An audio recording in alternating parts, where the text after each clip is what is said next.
Football বিশ্ব দেখেছে পেলের রাজকীয়তা আর ম্যারাডোনার সেই ঈশ্বর প্রদত্ত বাঁ পা। আমরা সাক্ষী হয়েছি মেসি রোনালদোর অতি মানবীয় দ্বৈরথের।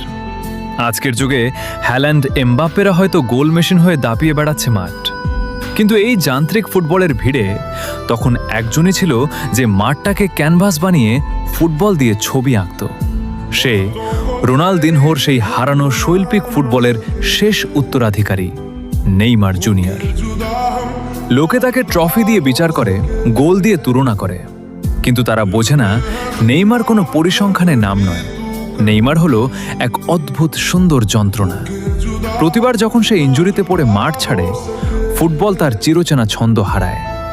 হয়তো মেসি রোনালদোর মতো তার হাতে ভুরি ভুরি ব্যালন ডিওর নেই, কিংবা এমবাপ্পের মতো গতি নেই, কিন্তু তার পায়ে যে জাদু আছে তা দেখার জন্য আজও ফুটবল প্রেমীরা রাত জাগে।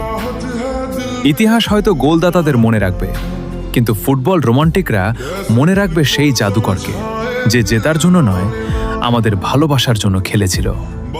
নেইমার